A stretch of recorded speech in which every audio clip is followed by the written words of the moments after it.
Maunya SPI terhadap Reki ini apa? 1 menit. PT Reki harus keluar dari area tersebut karena tanah tersebut akan kita jadikan sebagai tanah objek reforma agraria, penataan kembali terhadap tanah. Keluar dari semuanya itu? Ya harapannya keluar semua, tapi paling mereka tidak kan sudah dapat konsensi di situ dari pemerintah. Iya, apa ini yang, perusahaan diakui dunia apa yang tidak bisa dirombak ini? Cuman Al-Quran menurut agama saya nggak boleh dirombak. Iya. Tangan dulu. Iya.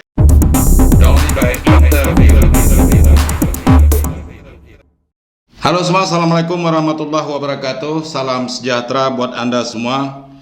Saudara, bagi masyarakat Provinsi Jambi yang namanya PT Reki, yaitu PT Restorasi Ekosistem Konservasi Indonesia, itu sudah tidak asing lagi. Lokasinya di Desa Bungku, Kecamatan Bajubang, Kabupaten Batanghari, Provinsi Jambi.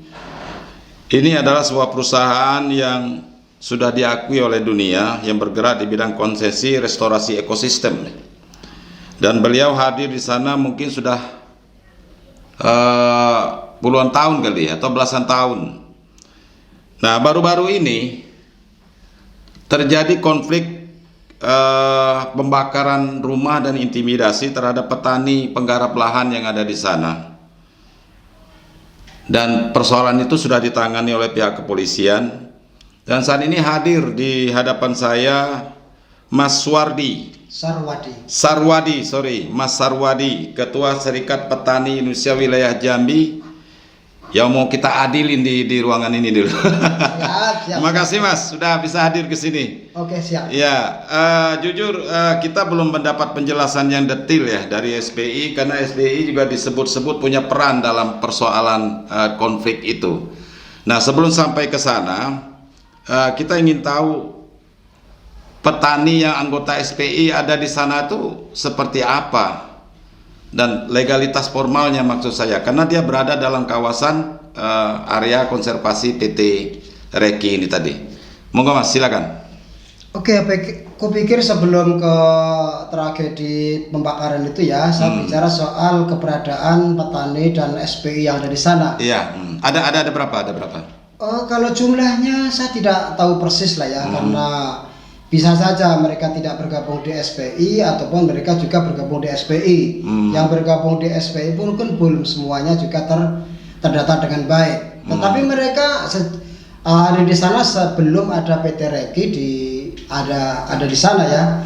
Saya masuk ke sana karena ada anggota kami yang meminta bantuan di 2007. Tetapi sebetulnya petani yang sudah bertani di sana tuh mereka sudah menanam tanaman karet ya saat itu, Madedi itu sudah tahun 2002. Jadi sebelum adanya Reki di sana? Iya, sebelum ada Reki. Reki kan 2010 mereka memiliki izin konsesi. Tapi sejak 2002 petani sudah tanam karet. Nah, sejak 2007 mereka sudah dirusui oleh PT Reki, yang saat itu PT Reki itu belum punya izin di sana. Sehingga Oke, sebentar. Dulu kan Pangeran Charles pernah berkunjung ke sana ya, dari Kerajaan Inggris sekitar bulan November 2008. Nah, keberadaan beliau ini tentu erat kaitannya dengan Reki. Tadi izinnya Reki tahun berapa kira-kira? 2010. Izinnya 2010. Pangeran Charles datang ke sana saya kira sebelum tahun itu, saya kira. Oh gitu ya. Masih menterinya Pak Zulkifli Hasan. Gubernurnya Pak Zulkifli Nurdin waktu itu. Kemungkinan iya. Nah, terus berarti anggota kita sudah ada lebih jauh sebelum itu, sudah di sana. Madedi itu anggota SPI yang sekarang jadi pimpinan SPI di Sungai Bahar di Bahar Selatan itu adalah anggota SPI sejak tahun 2002. Waktu itu nama kami belum SPI tapi masih Persatuan Petani Jambi Pertajam saat itu. Pertajam. Iya. Nah, di 2007 mereka merasa terusik oleh keberadaan PT Reki karena lokasi pertanian mereka harus keluar dari lokasi tersebut. Baru mereka kemudian mengadu kepada organisasi untuk bagaimana sih cara menangani tersebut. Ada 98.555 hektar ya area itu jumlahnya. Iya, itu ada di Sumatera Selatan. Termasuk di Jambi. Di Jambi kalau tidak salah 46.000 atau 48, saya kurang tahu persis, tapi kalau kita baca SK-nya PT Reki kelihatan di sana. posisi anggota kita SPI di mana di situ? Ada di dalam yang 48.000 yang Masuk wilayah Jambi. masuk wilayah Jambi dan masuk dalam konsesi PT Reki. Nah, terus keberadaan di sana itu sejak lama ya, artinya sebelum ada Reki ya? Ya, sebelum ada Reki 2002 saya sebut tadi itu sudah bertani di sana. Masih PT Asialog itu masih beroperasi. Pemegang HPH. Iya, pemegang HPH-nya belum mati. Mereka juga sudah bertani di sana itu, menanam karet, ya tanaman tuanya ya. Kalau tanaman mudanya ya tanaman padi, makanan dan lain-lain. Oke, kita kembali ke konflik tadi ya. Sebenarnya apa sih yang melatar belakangi terjadinya konflik itu? Ya, pertama saya kira karena masuknya PT Reki ke wilayah pemukiman masyarakat yang sejak dahulu ketika Asialog itu masih eksis pun masyarakat sudah berada di dalamnya. Nah, ketika 2007 ke 2010 itu masa kosong ya, artinya tidak ada legalitas apapun di sana, maka masyarakat berduyun-duyun masuk ke sana, menggarap lahan, membuat kebun. Masyarakat dari mana itu? Sekitar? Pasti sekitarnya lah. Sekitar ya. Iya, dari masyarakat sekitar tersebut, ya kemungkinan juga ada masyarakat di luar sekitar, tapi kan pasti dapat informasi dari masyarakat sekitar itu. Sehingga di 2010 ketika PT Reki itu mendapatkan izin, masyarakat sudah berada di dalamnya. Saya tahu persis ada peristiwa-peristiwa yang karena saya 2007 ada di sana. Gitu. Iya, iya. Artinya ini kejadian baru pertama kali konflik seperti ini atau sudah sering? Saya kira sering lah ya kejadian PT Reki. Tapi pembakaran, intimidasi segala macam ini baru itu. Ini yang kedua setelah di 2012 kemarin ada terjadi pembakaran rumah-rumah petani oleh Polhut kayaknya, tetapi yang tetap diperintahkan oleh PT Reki barangkali ya. Ini dugaan baru ya. Iya. Kalau dulu sudah ada keputusan ya. Artinya walaupun belum putusan pengadilan, kita tidak mau bicara soal pengadilan. Dan ini saya kira tragedi yang kedua nih, yang lebih besar lagi seperti itu. Yang ini? Iya. Oh. Kenapa SPI tidak bisa mengendalikan terjadinya bentrok di sana?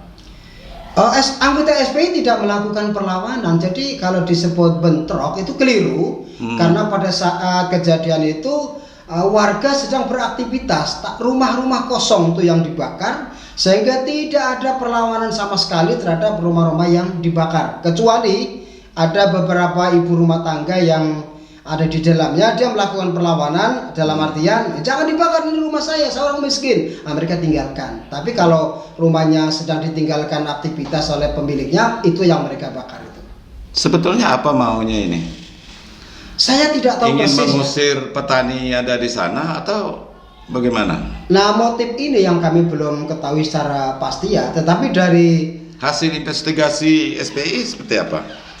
Kalau investigasi kami belum final, belum mau saya menunjuk siapa-siapa karena tidak mendahului, saya tidak berani mendahului investigasi kepolisian karena memang sudah di tangan kepolisian. Tetapi setidaknya dapat kami sampaikan ketika kemarin kami diundang di tim terpadu Kabupaten Batanghari di ruangan Polres, itu tergambar bahwa si pelaku sudah mengaku mereka adalah satu tim.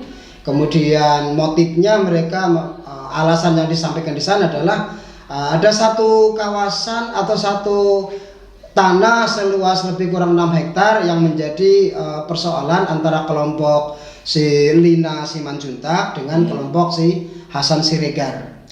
Itu pemicunya seperti itu. Banyak saudara kita dari Tapanuli juga ya di sana ya. Oh ya, ada Siregar, ada si Simanjuntak, ada si Hombing barangkali kayak gitulah. Ada juga Pak Ijo, Pak Inem, Pak Ikem. Nah, itu ya variatif orang bekerja ini Indonesia kan seperti itu. Iya. Penduduk Melayu yang asli di sana ada juga. Ada masyarakat suku anak dalam ya, ada. Mungkin mereka udah jauh lebih duluan di sana ya. Oh ya, mereka memang tinggalnya di situ. Iya, lahir di situ, tinggal di situ. Ya. Kampung dia. Ada berapa banyak anggota SPI yang menggarap lahan di sana? Atau mungkin terus bertambah? Ini yang bikin Reki jadi marah atau gimana? Kalau jumlahnya saya belum bisa pastikan karena sekarang lagi tahapan. Tidak terdata. lagi proses pendataan hasil resolusi komplek yang dibangun oleh pemerintah. Iya. Jadi ini tahapan pendataan lah seperti itu. Jadi kalau angkanya memang belum pasti, tapi kalau ribuan tuh pasti. Ada tuduhan SPI tidak mendukung upaya konservasi areal di sana untuk menjadi hutan harapan ya. Iya, kami tidak mempersoalkan soal konservasi secara umum ya. Iya. Artinya kita memang butuh alam yang bagus, situasi yang baik. Tapi ini kan persoalannya adalah tanah-tanah yang sudah dikuasai oleh masyarakat, digarap oleh masyarakat itu dikusir. Tanah ini akan digunakan untuk menjadi cuci dosa bagi perusahaan-perusahaan yang selama ini sudah melakukan tindakan-tindakan keliru. Proses pembangunan atau misalnya ekonomi mereka yang dibangun ini kan merusak alam. Nah, ketika ada semacam resiko alam ini rusak gara-gara industri mereka kan tidak mau menghentikan atau mengurangi industrinya. Mereka hanya diberi beban untuk bagaimana membangun kawasan hutan untuk menjadi pencuci karbon itu tadi itu. Lagi-lagi karbonnya didapatkan juga akan dijual kembali oleh mereka. Jadi ini perdagangan karbon, perampasan tanah utamanya untuk kepentingan konglomerat tersebut. Konglomerasi. Mas, ini jangan tegang terus nih, kita jadi saya jadi ini seolah-olah mau mengadili benaran, padahal kita mau cari tahu aja dulu kan. Gaya saya mau seperti ini. Iya, ya enggak apa-apa, sorry ya. Mungkin barangkali begini, kalau dulu berandai-andai ya, semisal dulu sebelum ada reki di sana, petani hanya jumlahnya katakanlah 100 kakak. Sekarang mungkin berlebih. Ini mungkin mengakibatkan terjadinya konflik. Ya, siapa yang berani siapa pula yang punya hak untuk misalnya melarang orang untuk mencari kehidupan ya? Saya masyarakat. Tapi kan di area punya mereka, konsensi mereka. Nah, itu kewajiban PT Regi gitu. Kalau mereka merasa memiliki hak di sana ya silakan, jangan ditimpakan kepada kami. Kami kan tidak mendorong orang untuk masuk. Ya ketika ada orang ada di dalamnya, mereka minta bantuan ya kita urus. Karena ini juga kita sedang proses mekanisme resolusi komplek yang dibangun oleh pemerintah. Kalau terus menerus kan nanti akhirnya habis ini lahan. Petani terus berdatangan dari mana-mana. Ya kalau habis. Apa yang bisa dilakukan oleh SPI untuk mendukung program ini? Pertama gini, kalau tanah habis untuk masyarakat kan artinya kan mensejahterakan masyarakat. Jangan tanah habis tapi untuk perusahaan, yang kaya kan perusahaan. Tapi kalau tanah habis misalnya ya dibagikan redistribusi kepada masyarakat, kepada petani, ya kan masyarakat jadi lebih bersejahtera. Nah, proses bagaimana menjaga lingkungan itulah yang bagaimana sistem tanam yang tidak merusak lingkungan dan segala macam itu yang kita bangun. Ya kalau tanah nanti habis misalnya, ya ini kan tujuannya konservasi ekosistem ya, artinya juga melindungi flora dan fauna yang ada di sana. Hutan harus terjaga dengan baik kan begitu. Nah, kalau semuanya dirambah untuk sawit, untuk karet dan lain-lain, akhirnya ini jadi terhambat juga. Ya harus ada penataan. Pertama penataan sistem ekonomi yang kenapa ini kita kan tidak bisa hanya bicara soal kenapa kita rusak misalnya ya. Kenapa hutan menjadi habis seperti itu. Dilihat enggak sistem ekonomi yang sekarang ini sangat menghabiskan lahan-lahan itu. Banyak perkebunan sawit ada di mana-mana, banyak perkebunan hati ada di mana-mana. Ketika masyarakat mengambil hak juga untuk kehidupan mereka, kenapa yang diusir itu masyarakatnya? Tidak kemudian diperintahkan kepada perkebunan untuk mengurangi atau menghentikan proses-proses misalnya perluasan terhadap perkebunan tersebut. Nah, jadi tidak bisa kayak gitu. Dan petani saya kira udah cukup baik ya, karena mereka mampu, mereka siap untuk menjaga lingkungan dengan sistem tanaman mereka. Bahwa sekarang ternyata ada misalnya tanaman sawit, itu kan bukan salah-salah kita juga, salah-salah petani juga, karena itu didorong oleh pemerintah untuk menanam sawit, tanaman ekspor. Ya kenapa itu didorong? Kenapa tidak didorong? Atau dicari lahan lain? Iya. Tidak di situ. Betul. Kenapa tidak didorong untuk bagaimana menjaga kedaulatan pangan, tanaman pangan seperti itu? Jadi jangan salahkan juga masyarakat ketika mencari hidup. Dan bagaimana aturan negara ini dibatasi, ini dilebihkan, ini dibagi adil seperti itu. Iya, susah kalau berhadapan dengan aktivis petani. Bukan saya petani. Maunya menang terus. Menang. Saya nanti ini pihak PT Reki kita undang ke sini nih. Kalau bersedia silakan juga untuk bisa menjelaskan ya. Ini dari SPI dulu, Mas. Ini ada ini ada apa namanya? Masalah apa tadi, reforma agraria ya? Pendukung Jokowi ini kan itu yang harus dikedepankan ya, salah satu misinya seperti itu ya. Nah sekarang bagaimana pencapaiannya di sana? 2014 Jokowi terpilih jadi presiden dengan mengusung reforma agraria, salah satunya menjadi program prioritas ya. Dan kemudian 2017 program tersebut masuk ke dalam RPJMN. Kemudian di 2018 terbit peraturan presiden tentang reforma agraria. Artinya ini sesuatu yang sangat maju seperti itu, maju. Nah, ketika kami juga dilibatkan di dalam tim tersebut, maka kami menyusun roadmap versi kami 2014 sampai 2024 bahwa untuk menyelesaikan, untuk mengatasi perubahan iklim, ketimpangan agraria dan segala macam, ini harus ada program reforma agraria yang secara terstruktur, masif dan terencana seperti itu. Dan wilayah yang sekarang diklaim oleh PT Reki dengan SK Menteri ya, yang sebelumnya adalah milik petani, adalah garapan petani, itu sudah masuk dalam proses usulan tersebut dan sekarang sedang berjalan proses tersebut. Artinya belum berjalan lancar? Ya, tentu belum sampai ke ujung ya, tapi proses untuk menuju ke sana nanti bisa saya jelaskan apa yang sudah kita lakukan. Nggak jadi soal, nanti kita jelaskan apa capaian-capaiannya juga bisa seperti itu. Iya, ini Mas ini luar biasa. Ini banyak anggotanya di sini nih. Saya jadi kader juga nanya sama petani ini. Kembali ke masalah konflik ini tadi ya. Ini konflik kan belum selesai ya, masih mediasi. Maunya seperti apa sih? Tentu pertama ya, didudukan betul.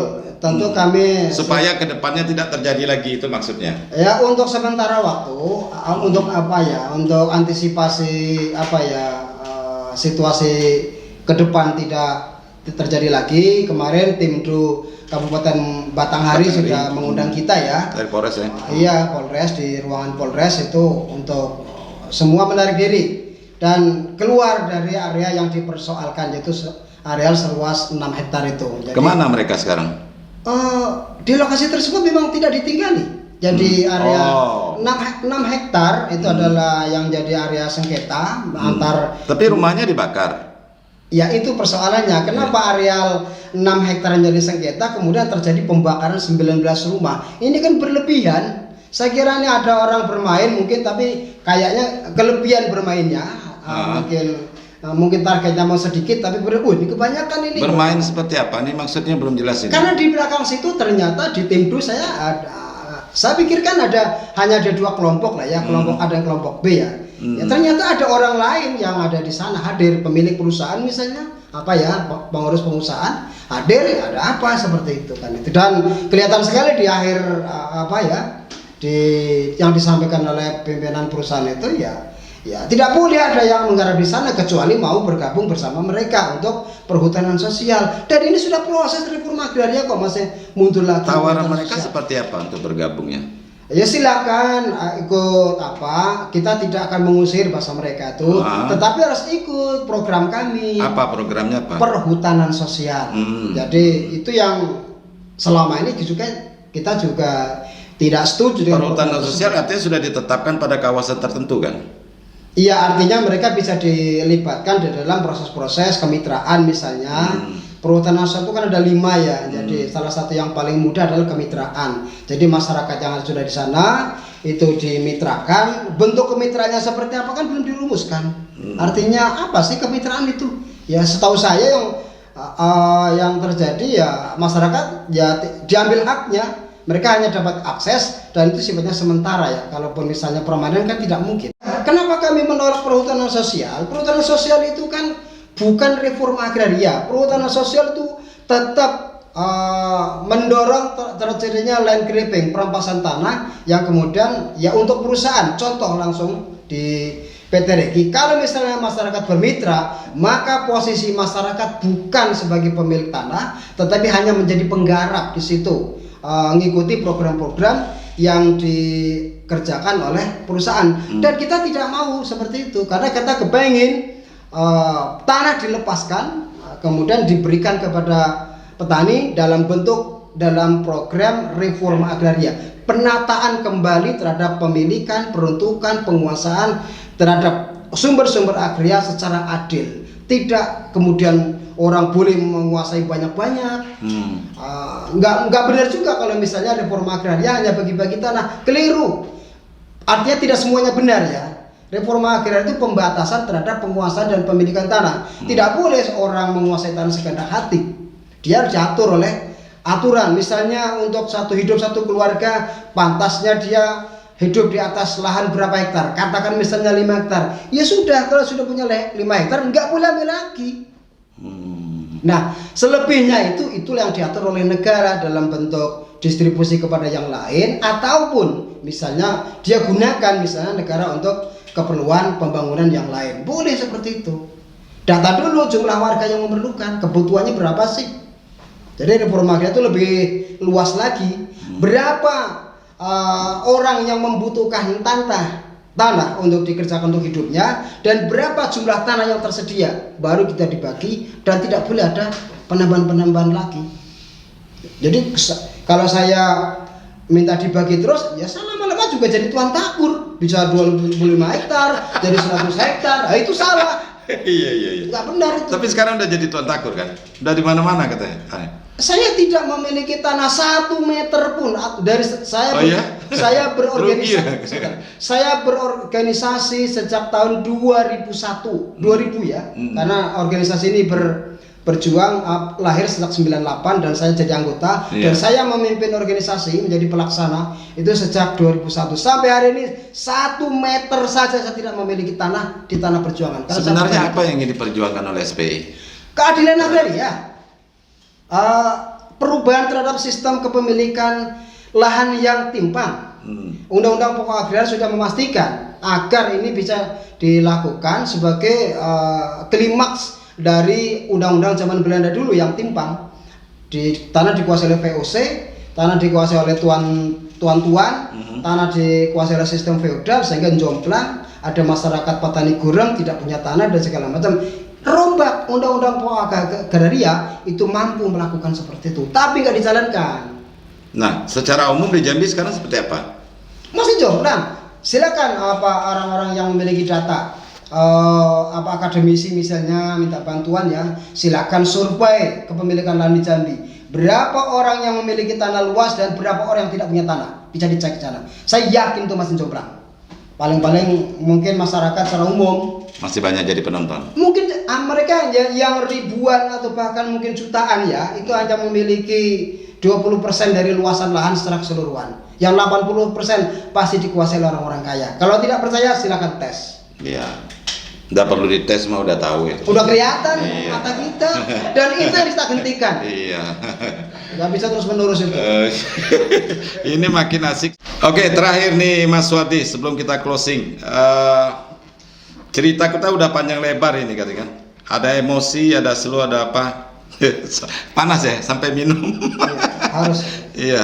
Nah, terakhir ini sejauh mana pemerintah dalam hal ini Kementerian Kehutanan terhadap keberadaan SPI dan berbagai macam konflik yang terjadi selama ini di Jambi ini? Presiden sudah mengundang SPI ya. Ada beberapa organisasi kemasyarakatan termasuk SPI di tanggal 3 November di 2020 untuk dimintai penjelasan soal bagaimana pelaksanaan reforma agraria. Kemudian ditindaklanjuti dengan tanggal 23 Desember di tahun yang sama 2020 itu kemudian kita 4 lembaga ya, ada konsorsium pembaruan agraria, ada Serikat Petani Indonesia, ada Badan Registrasi Wilayah Adat, dan kemudian ada satu lagi Gerakan Masyarakat Perhutanan Sosial. itu dilibatkan di dalam proses-proses pelaksanaan reforma agraria yang kemudian pada tahun 2021 Januari awal kami 4 lembaga ini masuk ke dalam tim percepatan penyelesaian konflik agraria dan penguatan kebijakan reforma agraria. Saya adalah pimpinan SPI, ketua tim nasional reforma agraria yang memang menjadi bagian dari tim percepatan tersebut, dan kami rapat-rapat untuk melaksanakan program tersebut dengan kementerian. Terakhir kemudian dukungan juga dari TNI, Polri, kemudian Kemendagri, ada surat-suratnya lengkap, mereka membuat dukungan secara tertulis untuk melaksanakan program reforma agraria yang kita usulkan. Dan rapat-rapat tersebut kemudian menghasilkan, khusus misalnya saya bicara spesifik di di yang konflik yang sekarang sedang terjadi di Sungai Bahar itu adalah salah satu konflik yang sudah diusulkan untuk dilakukan percepatan, dan prosesnya sudah berjalan selama ini. Terakhir kemarin kami bersama tim percepatan tersebut turun ke lokasi bersama dengan, kalau di Batanghari ada KPHP ya, itu dari Kehutanan, kemudian ATR BPN, PUPR, kemudian di provinsi juga ada Dinas Kehutanan, PUPR provinsi, kemudian di nasional ada KLHK, ada kantor staf presiden, ada di KLHK itu ada desain planologi dan lain-lain. Cek lokasi, kemudian memotret kondisi yang ada.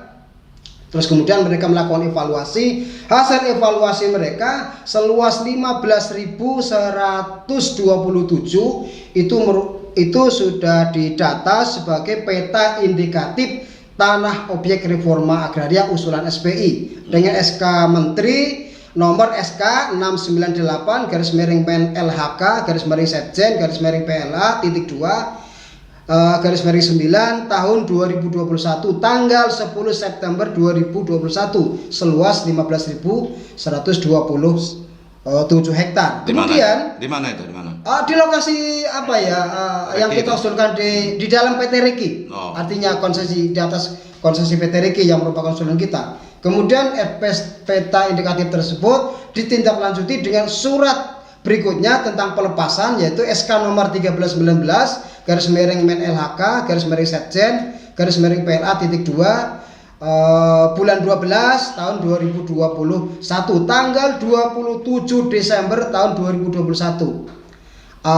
Sejak saat itu sampai sekarang 2002 tugas kami adalah melakukan verifikasi subjek maupun objek. Jumlah petaninya ada berapa, namanya siapa, kemudian luas garapannya berapa, di mana saja, kita buat pemetaan. Kemudian ini kita persiapkan untuk kita usulkan kembali kepada kementerian untuk inilah data-data yang ada. Sejauh mana persiapan sekarang? Sudah identifikasi petani, jumlah petaninya tadi belum terjawab, berapa sebenarnya? Saya belum bisa memastikan, tapi pasti ribuan. Saya minta waktu kalau untuk data, karena saya tidak pegang data, saya perlu waktu untuk melihat data yang dikerjakan oleh tim. Kita juga di lokal membentuk tim pelaksana lapangan untuk mempercepat itu supaya nanti kita ketahuan dari 15.127 hektar yang dilepaskan ini berapa yang memang petani bersungguh-sungguh untuk minta pelepasan, untuk didaftarkan namanya, sehingga ini bisa dilepaskan oleh kementerian. Nah, ini yang sampai saat ini, proses ini yang kemudian terganggu oleh peristiwa-peristiwa tersebut. Saya tidak tahu apakah ada pihak lain yang keberatan sehingga membuat agenda-agenda tandingan, misalnya untuk melakukan pelambatan. Saya juga tidak tahu. Atau ada settingan kali? Bisa jadi karena untuk menghambat ini. Semuanya mungkin ada yang setting, ada segala macam untuk menghambat ini, karena terbukti memang di pertemuan kemarin saya lihat dari petinggi PT Reki bisa saja begitu kan? Bisa saja. Tapi kita tidak menuduh ya, duga. Saya tidak menuduh, tetapi kenapa di dalam rapat mereka hadir? Kalau tidak merasa berurusan, kenapa dia intervensi kan itu? Kan ada kepentingan. Ya ada kepentingan barangkali. Pasti ingin mengamankan konsesinya, dan saya sampaikan di sana SK pelepasan saya sampaikan juga, tetapi mereka menolaknya. Saya katanya bombastis, tidak benar, ya itu urusan dia lah. Kalau memang saya tidak benar, silakan datang aja ke KLHK, cek nomor itu benar apa enggak. Oke, Mas. Ini kan seperti itu. Mas Wadi, sejauh ini kan udah lama tahu di sana ya, udah bolak-balik ke sana. Seperti apa sih restorasi ekosistem yang dilaksanakan oleh PT Reki di sana? Jalankah atau hanya sekedar Tentu saya tidak tahu ya apa yang mereka lakukan secara persis lah, karena bukan pekerjaan kami. Dan tapi kan suka masuk ke sana, udah melihat, mantau. iya pernah, kalau dia sering itu tidak, tapi beberapa kali ya pernah lah seperti itu. Yang saya tahu mana ya yang mereka kerjakan, saya juga tidak melihat mereka mengerjakan apa, kemudian apa hasilnya, saya kan tidak tahu itu, karena kami tidak merasa melihat ada misalnya PT Reki melakukan apa. Yang saya lihat misalnya di di kawan-kawan kirim video yang mereka yang bawa doser gusur jalan untuk masuk, kemudian dengan kemarin ada tragedi itu, dia ada di belakangnya atau tidak saya nggak tahu, tapi biarlah polisi yang menyelesaikan, karena ada 19 rumah dibakar itu, masa sudah terang benderang, masa polisi nggak bisa mengungkap. Dan yang melakukannya pun sudah ngaku kok di tim itu. Jadi gampang sekali kalau sudah ada pengakuan, tinggal mengembangkan saja siapa melakukan apa, siapa yang nyuruh atau gimana lah, atau motifnya apa, silakan. Kalau polisi nggak bisa ngecek, saya bisa 2 hari selesai investigasi, ketemu lah itu. Begitu. Iya, udah kasat mata kok, ngapa tidak bisa dilihat? Oke, Pak Kapolres Batanghari, silakan ini aja, Mas Wardi. Iya, silakan. Saya siap bertemu dengan Pak Kapolres, nggak apa-apa, untuk menjelaskan. Bukan untuk apa-apa, jelasin Pak, ini lo kayak gini Pak. Sekaligus klarifikasi tadi. Klarifikasi bahwa SK ini benar atau tidak, atau salah. Kalau saya salah, silakan cek di kementerian, karena itu produk negara. Iya. Oke, terakhir ini, maunya SPI terhadap Reki ini apa? 1 menit. PT Reki harus keluar dari area tersebut, karena tanah tersebut akan kita jadikan sebagai tanah objek reforma agraria, penataan kembali terhadap tanah. Keluar dari semuanya itu? Ya harapannya keluar semua, tapi paling mereka tidak kan sudah dapat konsensi di situ dari pemerintah. Iya, ini perusahaan diakui dunia apa yang tidak bisa dirombak ini? Cuman Al-Quran menurut agama saya nggak boleh dirombak. Iya. Iya.